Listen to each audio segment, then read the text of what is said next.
and welcome to People's Voice on VOP Television, where the stories that matters most take the center stage as we always amplify the voices, concerns, stories, and perspectives of the Nigerian people. My name is Adefunke Jaisimi, and today on the show we have so much to talk about, from the events around President Bola Ahmed Tinubu win Southeastern Bloc, Northern Bloc, to the conversations around the accusation by the NNPP party leader Rabiu Kwakwanso, who also doubles as the presidential candidate in the 2023 election, calling out the presidency of Bola Ahmed Tinubu as sidelining the North. But yes, in a response by President Bola Ahmed Tinubu's media personality was able to give a response highlighting some of the key projects that had been carried out in the North by the current administration and a continuation of things that have happened even while President Muhammadu Buhari was in government. But we'll go on a break now and we'll return shortly. Please stay with us.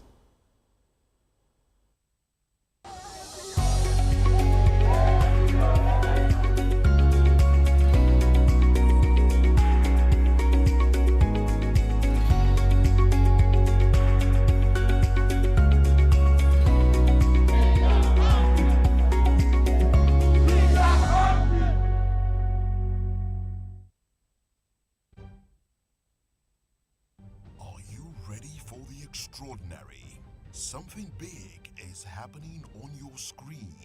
Introducing VOP TV. Now streaming on SLTV channel 264. From breaking news to captivating conversations, news analysis, giving you all sides to the story. We break in-depth discussions on the issues that matter, from politics to sports, entertainment, and lifestyle. VOP TV on SLTV channel 264. Join us as we redefine what television means to you. Voice of the People Television, VOP TV. Now you have more than a voice.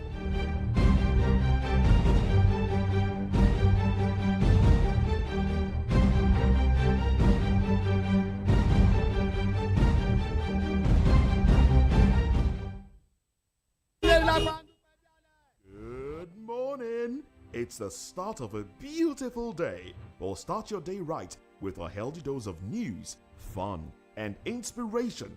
Join us on VOP this morning for the latest news, trending topics, and uplifting stories to set your day on the right vibe. From news and current events to lifestyle and entertainment, you are covered. VOP this morning, 8 a.m., Monday through Friday.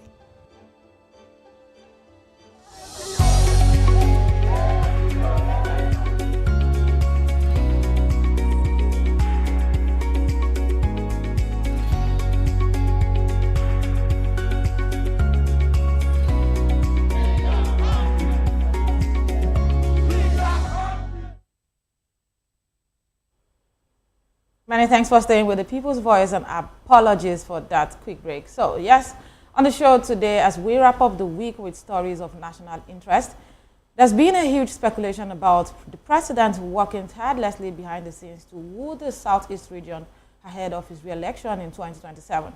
A lot of people have talked about his visit to Anambra State, saying it isn't mere coincidence, but politically crafted, and that things are becoming clearer as the president has carefully chosen what goes to where in terms of infrastructure.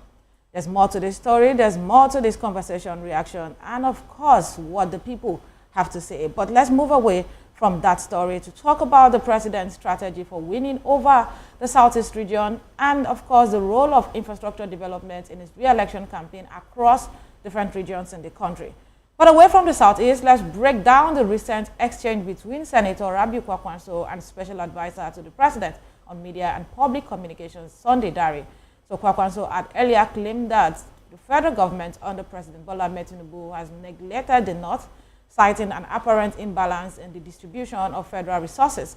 In response, Dare disputed Kwakwanso's claim, stating that the North has not been neglected and highlighted a lot of intervention that has been on since the administration of Bola Ahmed Tinubu began in the region. And some of the key points raised by Dare is the fact that 43 northern inventions in areas of agriculture, road infrastructure, health, energy and rail development. He also talked about specific projects like this Abuja-Kaduna-Kano Expressway, Sokoto to Badagry Expressway, and the Sokoto-Zamfara-Kastina Expressway. There's also the initiatives like that of the $158.15 million agriculture value chain program for 9 northern states and the Kolmani Integrated Development Project.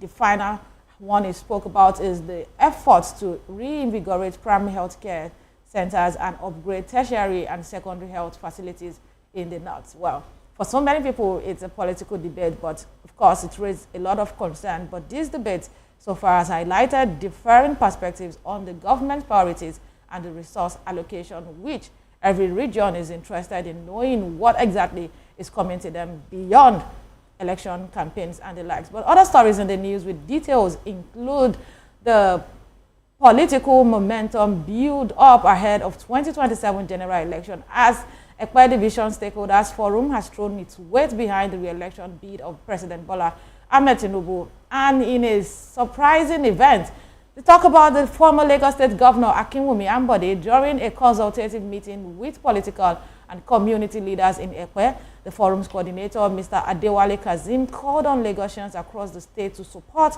Ambode's return to office as governor.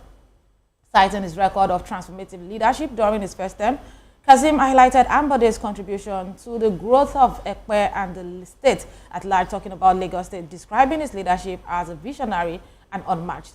The forum also reaffirmed its support for President Bola Ahmed Tinubu's second term, praising his administration's efforts in stabilizing the economy, expanding infrastructure, and strengthening Nigeria's global reputation. Yes, a lot of people didn't see that coming, but it feels like Ambode is one of the major players, or might be one of the players in the 2027 election, governorship election in Lagos State. And a lot of people are wondering, with the love or concern that a lot of people had about how Ambode left office and the emergence of Sanwo-Olu as governor, some people still believe that an Ambode second term is the way to go for Lagos State. But we'll follow up that story and we'll continue to bring you details.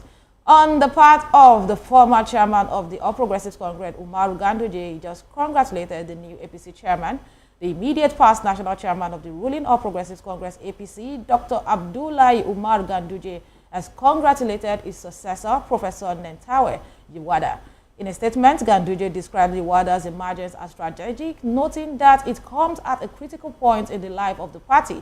Ganduje expressed profound confidence in Yiwada's capacity, intellect, maturity, and the administrative competence to move the party forward. He also commended the party's National Executive Committee, NEC, and other organs for ensuring a transparent and consensus-driven process that led to Yiwada's emergence. Ganduj also tasked Yiwada to build on the solid foundations and legacies he laid during his tenure and pledged to offer his experience and political guidance whenever called upon. I think that's a good one when you succeed someone and he has so much to say about you, of your abilities. I think it's a good step in the right direction. But talk about the precedence of him. Well, I'm not a party member, but let's see how things go within the All Progressives Congress.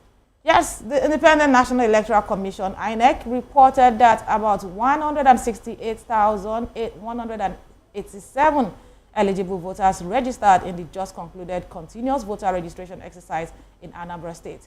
The Commission also reviewed that an additional 10 associations have submitted letters of intent to register their political parties, and according to INEC, the final figure of new registrants is the highest number recorded in 2 weeks in Anambra State since the introduction of the continuous voter registration ahead of the governorship election in 2017.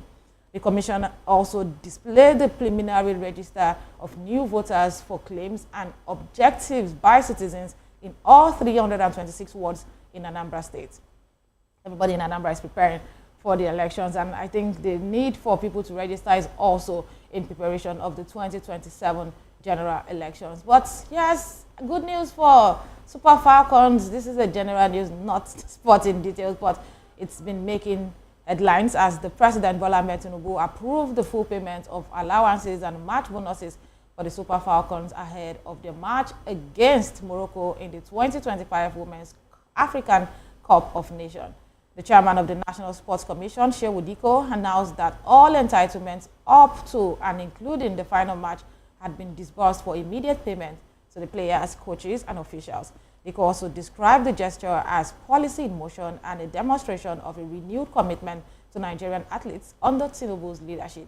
The move also extends to Nigeria's women's basketball team, who will receive improved allowances and bonus. And what a time to be alive, what a time to experience people work and earn immediately. I think that's the way to go. It's never a good thing that people get to sacrifice, put in so much effort to represent the country, and they now have to return home to maybe protest or have to beg for what is due. This is a good step. Congratulations to Super Falcons, and we really hope that at the end of the day, the flag will keep flying high. That means I'm talking about Nigeria's flag. But yes, that's all we can talk about in the news this afternoon. We've explored so many stories and more, talk about events in the news, talk about sports and the dividend of democracy, the renewed hope agenda, and how Nigerians are benefiting from this. But we want to hear from you. We want to know which of the stories made it for you, and of course, get your reaction to some of the conversations we'll be having here in the studio. So do well to be a part of the conversation by calling in or text us via WhatsApp on 090-447-32605. 090-447-32605 is the number to call in or text via WhatsApp. And you can follow us on social media at VOPTV Live. You can use the hashtag People's Voice on VOPTV. And on YouTube, we have Voice of the People TV. Kindly hit the subscribe button, and together we can make our voices heard. That's all for now. We'll be back after this short break to put more perspectives to President Bola Ahmed Tinubu's Southeast Development Initiative, and what exactly is the president about, or is he just being the president of the Federal Republic of Nigeria? We'll talk more about this after the break. Please stay tuned.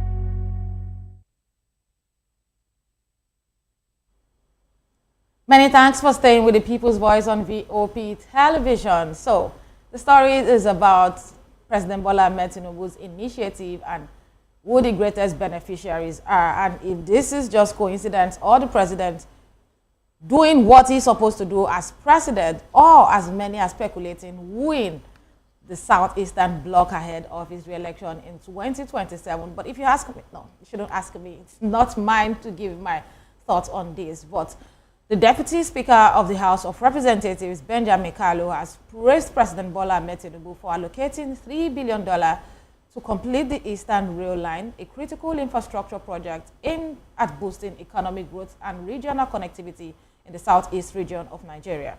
The project, which spans over 1,400 kilometers, will connect commercial hubs and agrarian belts, promoting economic development and improving the lives of the people in the region, and by extension, Nigeria at large.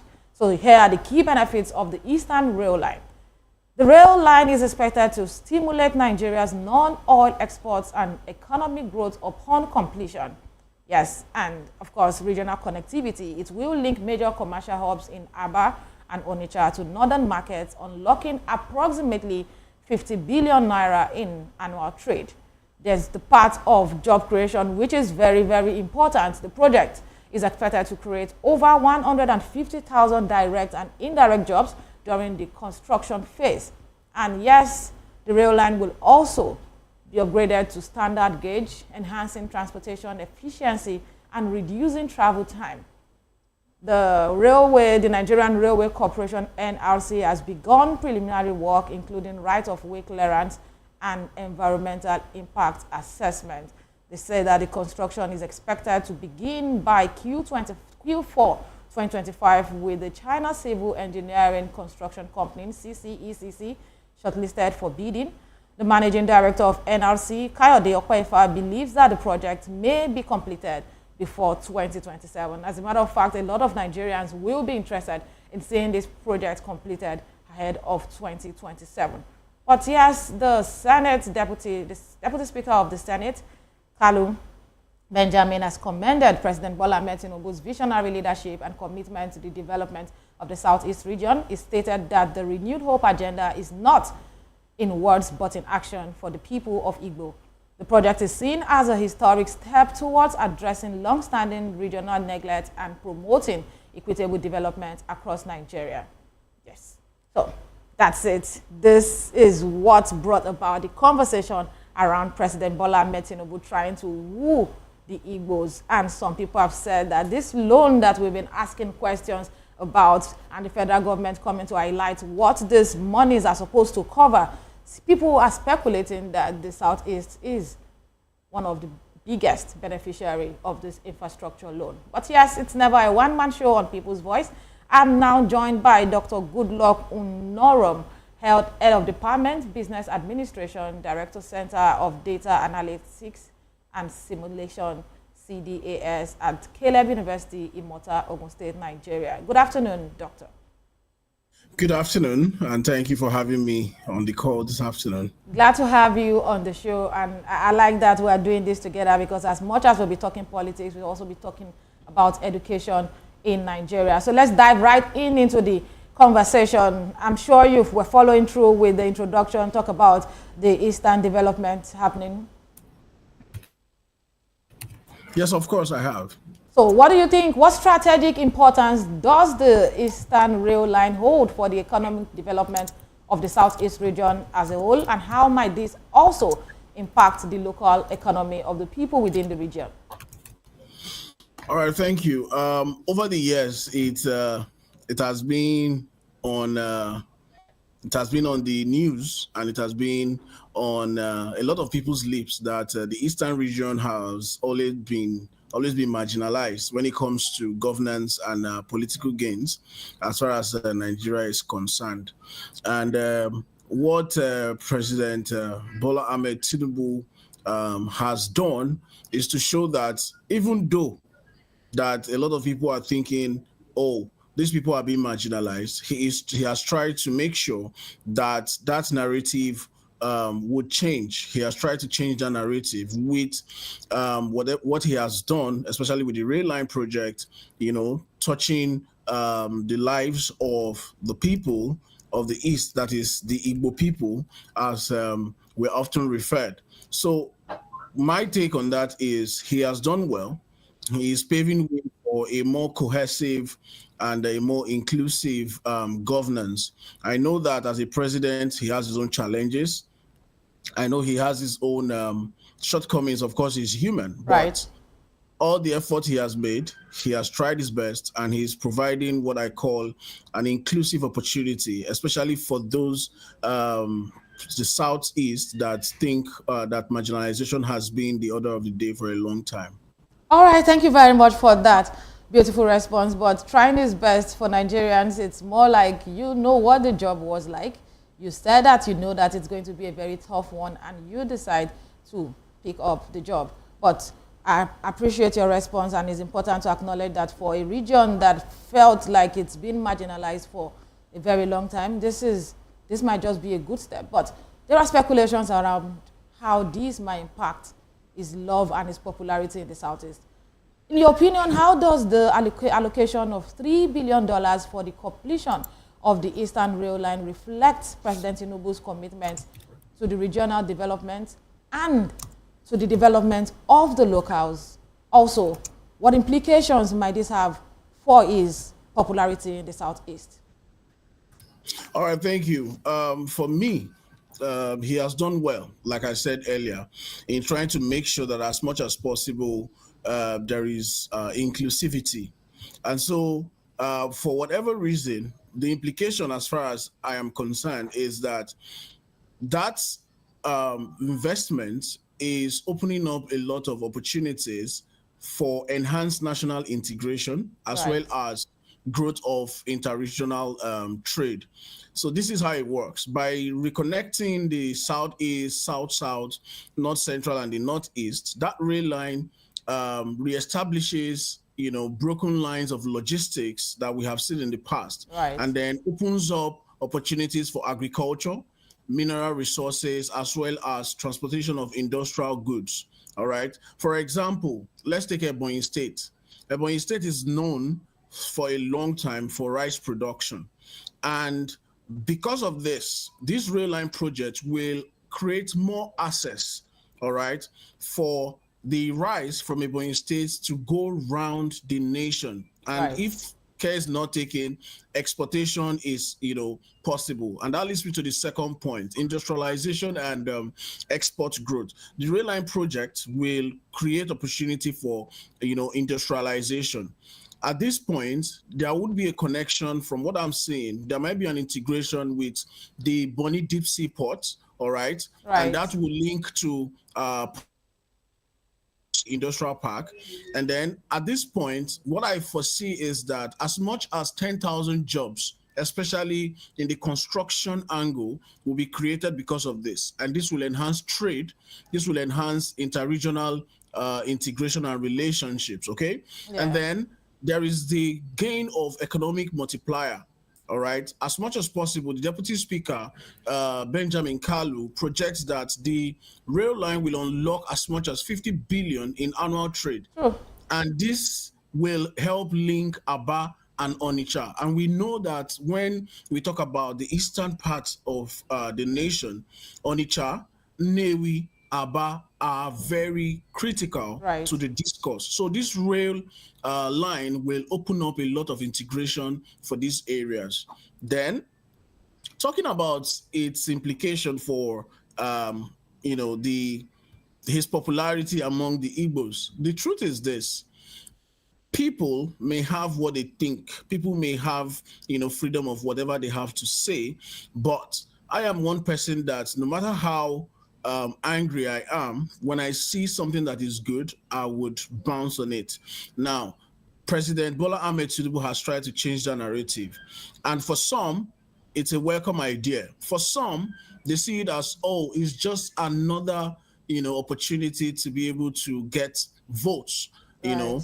ahead of 2027 general elections. But whichever it is, the truth is that the allocation is there, the development will come, and this is going to help his popularity as far as the 2027 general election is concerned. All A right. lot of Igbos will love him.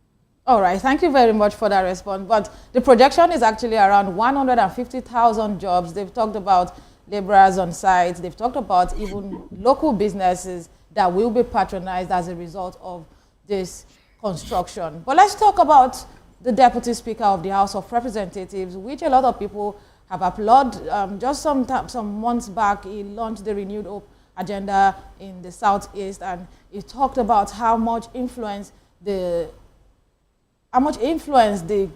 projects the president is working on will have on the Southeast, and of course the growth that it will bring to the region. But people are also speculating the position of the Deputy Speaker and how he might be able to facilitate a successful completion of the Eastern Rail Line project, and how this might also position influence of the post-project outcome. And this is because of history of people, governments, contractors going into projects, and at the end of the day, they just see the beginning of the project, but maybe it might not come to an end. But do you think that there is a place where the Deputy Speaker is in a position where he can follow through and ensure that this project is successfully completed? Or do you think that it doesn't necessarily have to play a role? The presidency has so much to gain from the Southeast, and this is not a project to joke with. It is true that the presidency has a lot to gain from the Southeast, but I, however, see that as much as possible, the Deputy Speaker also has a role to play in ensuring that this project is completed. First things first, from the Southeast, and so he is in the best position to ensure that contracts that are signed are, commenced as at when due and implemented according to agreement. So for me, the Deputy Speaker has a lot of impact to play, a lot of role to play rather, as far as this Eastern Rail Line project is concerned. So he will, he's going to be playing the role of more of advocacy. All Or like right. a middleman? Well, let's call it that, okay? But Okay. I see him playing the role of advocacy here, advocacy in the sense that you are my people and we are making sure that this is done. So he will see to it that this project is completed, and then at the end of the day, the benefit in terms of perhaps gaining popularity on the side of APC, gaining more trust and belief from the Igbos, all right, will also grow. But Okay. leaving that alone to the presidency might not be what will help APC as far as 2027 is concerned. So Okay. the deputy speaker has a huge role to play in being a vocal cheerleader. Let me use that. He's going to Okay. be more A of a vocal vocal cheerleader. cheerleader. The Yes. middleman sounds more like a street language. But let's talk about national unity. And, the Southeast has been a region known for supporting the power at the center and talk about its alliance with the People's Democratic Party over the years. As a matter of Yes. fact, when the conversations around the National Secretary was on, we saw threats from the Igbo community saying that the Igbo has supported the PDP for a very long time, and the least that the party can do is to give the region a voice and work along with the desire of the majority of the people. But for a region like you established, and a lot of analysts has also claimed that, yes, this region not just feel marginalized. The reality are there to show that the Igbo, the southeastern region, has not benefited so much from this democratic government that we've been enjoying since the beginning of this Fourth Republic in 1999. How might the completion of the Eastern Rail Line impact the relationship between the federal government and the Southeast region? This is not about politics now. Well, for me, if the rail line is completed, all right, pardon me, it is going to foster a lot of relationship. All right, it's going to ensure that broken lines are mended, especially. Do you see trust coming in here? Do you see? Of course, trust is going to come in. You're going to see more of national unity and symbolic healing. All right. Why I'm saying this is because the rail line project is seen more as a strategic, bridge. Let me use that language. It's more like a strategic bridge that will help. Don't forget that Igbos are known for trade. Right. And so more access will be created for their products, for their services in terms of trade and investment to have more visibility. And so this will create room for national unity. It will create room for symbolic healing. But the question now is, like you rightly said earlier, the Southeast region have been seen to support PDP for a very long time, and now we are talking about APC being in the picture, right, and how will all of this play out? The truth is this: even though the Igbos have supported PDP for a long time, but I don't think there's nobody who doesn't like development. Even whether it comes from PDP or it comes from APC, as long as there is hope for Nigeria, it doesn't matter where it comes from, we will all have to jump on it. So as far as I am concerned, my take on this is that Igbos, a majority of Igbos will have to will have to come out to trust, all right, in whatever the presidency is doing with the rail project. All right. Thank you so much. I like the fact that you talked about Igbos being known for trading. I mean, an average Igbo person is a businessman. I can tell you that an Igbo man... I am too. I was going to come to you, but I didn't want it to look like a shade, because for an Igbo man, even with your 9 to 5, there's definitely something bringing more money than the English that you get to speak in the office.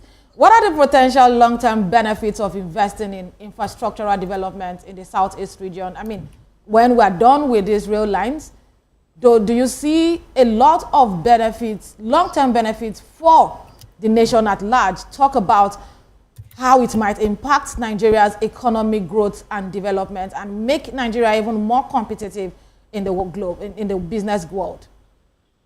Yeah, of course. As far as I'm concerned, when you look at some first world nations, all right, developed nations of the world, check very well. You find out that their infrastructure is always top notch. Their Right. infrastructure is, second to none, all right, when it comes to functionality. And this helps a lot to drive growth and development. So for me, by the completion of this rail line project, you find out that we are going to enjoy what I call accelerated economic growth and productivity. To be honest with you, what has been affecting the economic growth of Nigeria is the fact that the areas where we have opportunities for investment, opportunities for exploration, do not have adequate infrastructure.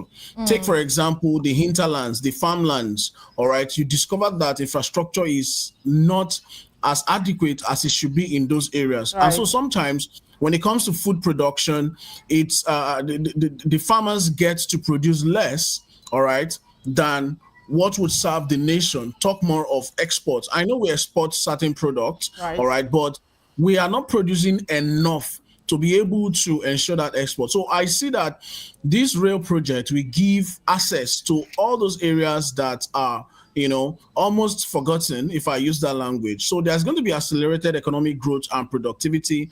Of course, there's going to be job creation, and this would have a multiplier effect in the labor market.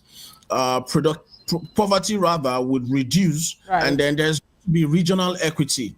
Regional equity in the sense that every region will now have an opportunity to bring out whatever it is that it boasts of in terms of production, and Right. this can help balance off a lot of challenges. This can help Absolutely. water of challenges. Of course, there's going to be market access, there's going to be trade and business growth.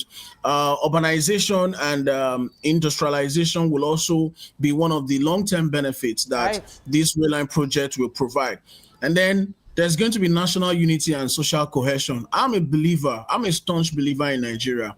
I'm a staunch believer in the fact that Nigeria can be better one day. Although a lot of people are saying that it's not possible. But when we begin to skip the headlines and focus on actions, just like President Bola Ahmed Tinubu has done, all right, action, then you're going to see that Nigeria can work actually. It All can right, actually. Nigeria can work actually. I think you should just be an ambassador for us because on this show we strongly believe in this project, Nigeria. But do you see everything being done at this time as a manifestation of the president's renewed hope agenda?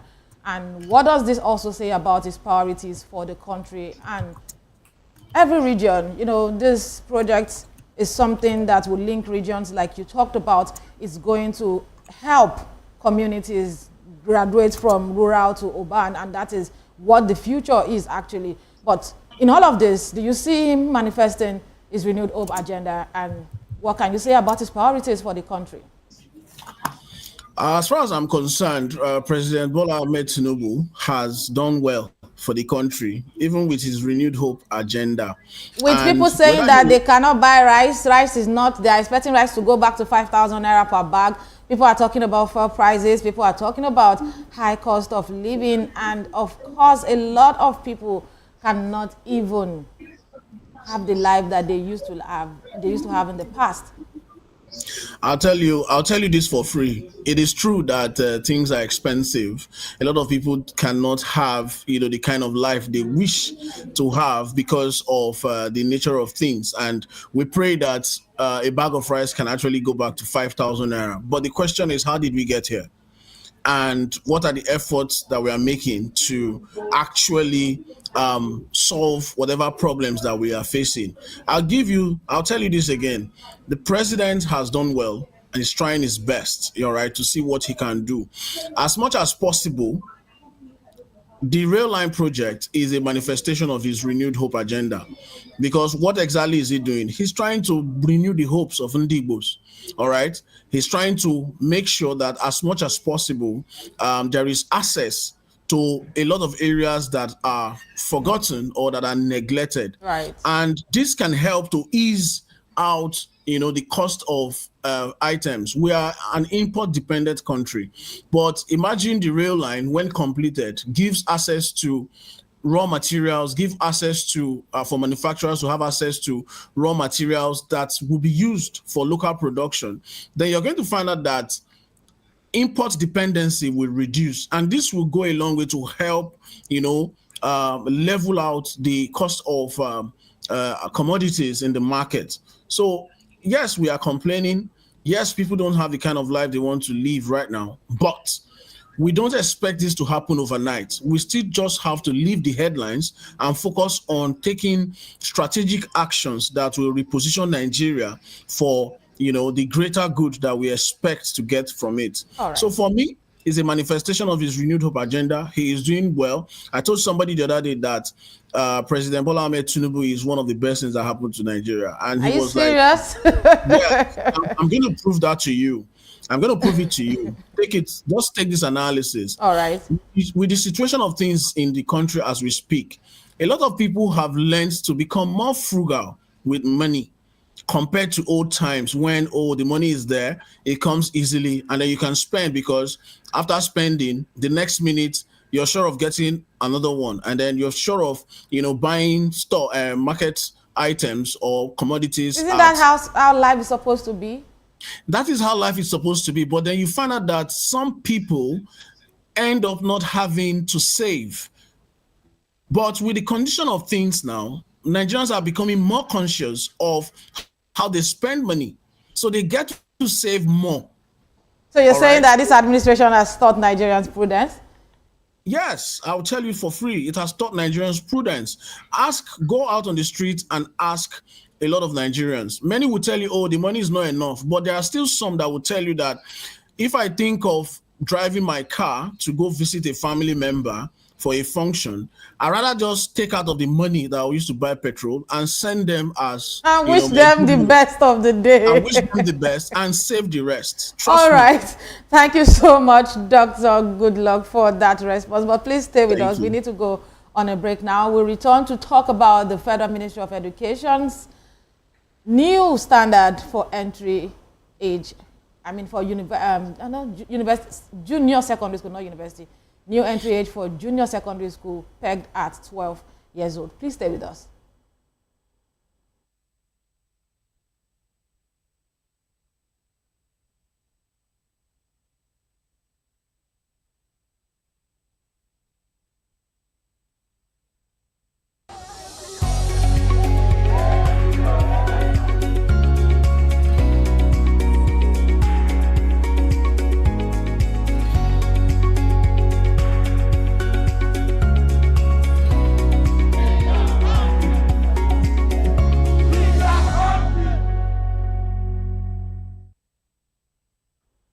Welcome back to the People's Voice. Such an interesting conversation with Dr. Goodluck there. But let's move on quickly to talk about the recent development with the federal government through the Ministry of Education setting the entry age for junior secondary schools at 12 years after completing 6 years of basic education.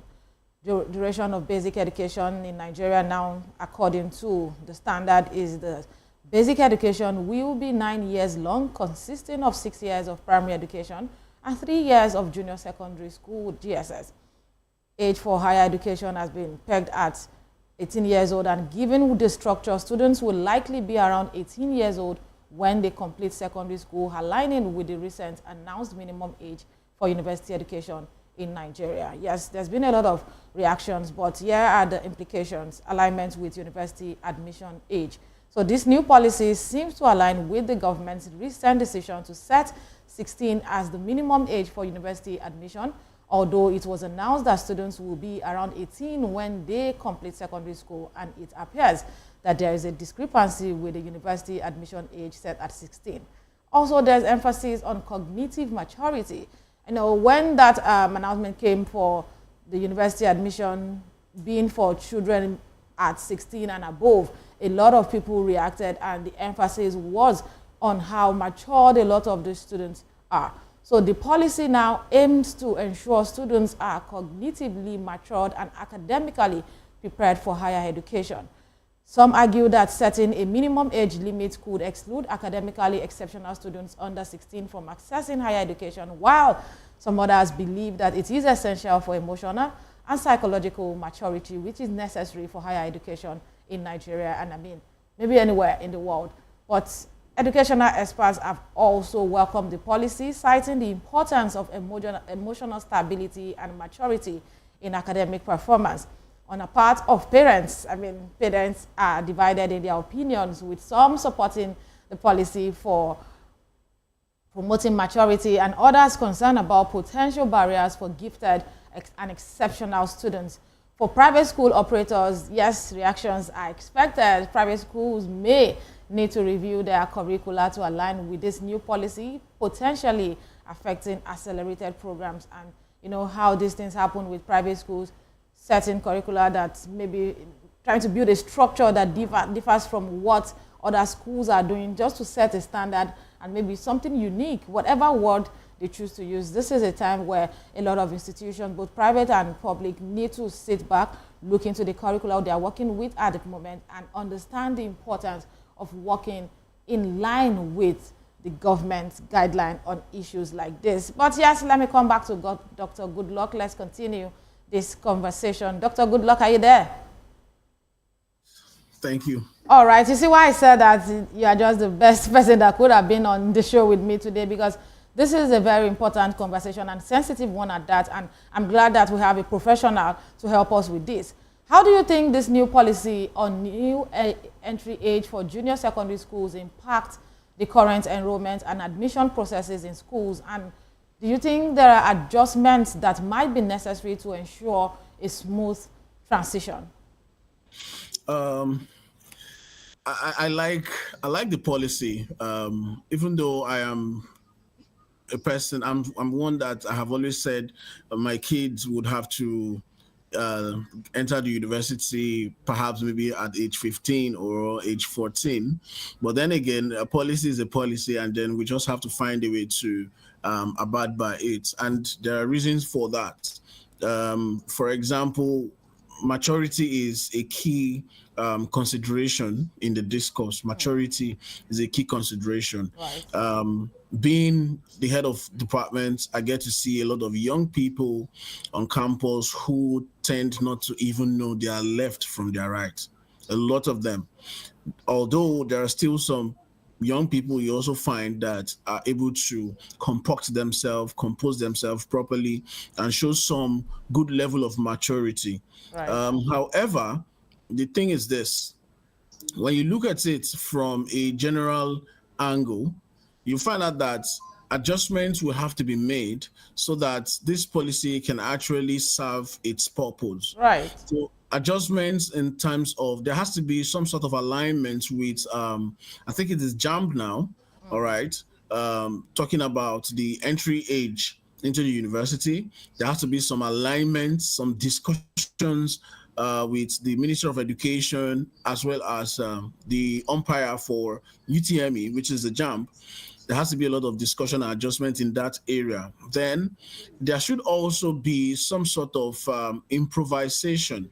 And what I mean by improvisation is that as much as possible, we want our children to experience some sort of developmental maturity before getting into the university. Right. All right. But then we also need to start asking questions. How about people or young children who show some sort of maturity, even because I see kids that are like exceptionally gifted, right? I see kids that act more mature than their age. Right. So the question is, what happens to them?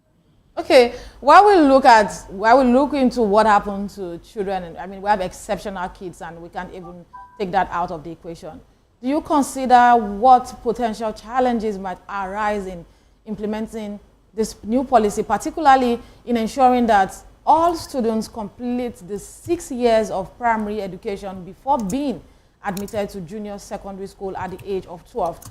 I, as a parent, know that most of the time, the promotions, the double promotions, it usually happen in primary schools where a lot of school owners, class teachers, maybe parent-teachers association just find some students exceptional and feel like, oh, this child is too good for this class and we can take them a step higher ahead of their classmates, or even 2 steps in some cases. So How do you think that the government can ensure that all students complete the 6 years of primary education, going step by step, just so they can be around 12 by the time they complete their primary education before being admitted to junior secondary school? All right, thank you. If I got you correct, you're trying to talk about what are some of the challenges, or how best can the government implement this policy. Let me take it from a critical perspective. And what is that critical perspective? When you look at the whole situation, first of all, look at Nigeria. Coming up with a policy is good, but the conditions surrounding the implementation of that policy is also important to be looked at. Okay. And what is the first condition? What exactly is Nigeria's allocation? What percentage of Nigeria's budget is allocated to education? And then you just find out that Nigeria spends a tiny fraction of its budget on education. And this is below the UNESCO minimum recommendation that 15 to 20% of a nation's budget should be allocated to education. All right. And this is more so below the 26% goal, all right, of the national policy. Now, so we're already disadvantaged. Yes, we're already disadvantaged by the provision of the budget. So the question is, how can the government maintain this policy? How can they implement and maintain this policy? Right. Now, the implication is this. With a tiny fraction of the budget allocated to education, we have seen situations where schools are, underfunded. We have seen where schools are mismanaged. We have seen where corruption, all right, has, led to diverting of resources, all right, that are meant for schools, and then leaving, school buildings and classrooms in a state of disrepair. So the question is, if the government, the caveat is this: if the government is going to implement this policy properly, they have to quickly look at what the budget is saying to support that policy. And then, of course, like we have said earlier, Nigeria is suffering from a lot of infrastructural decadence. Okay. So, it's a problem. When you add years to educational system, it means that you are retaining more pupils. And this is going to stretch or stress the already Okay, doctor, we are pressed for time. All right. I really want to talk about this because I also want to understand the cognitive maturity and academic preparedness that is necessary for these kids. But that's the much we can take. I hope that you will join us again to have more insightful conversation around developmental case issues around Nigerian education and Nigerian kids at large. Thank you so much for being a part of the show. Thank you for having me on the show. All right. Thank you so much. And to our viewers, many thanks for being a part of the People's Voice so far. It's been a very informative conversation, trust me, because education in Nigeria is something that shouldn't be joked with. And of course, when it comes to infrastructure, it's what every Nigerian deserves, and whatever is happening in the southeast, northeast, north central, northwest, southwest, or south-south is supposed to be called dividend of democracy, and every Nigerian deserves to benefit from it. That's how we wrap it up on the show today. We draw the curtain for the week till we come your way next time, same time next week. My name is Adefunke Jayisimi. Have a beautiful weekend.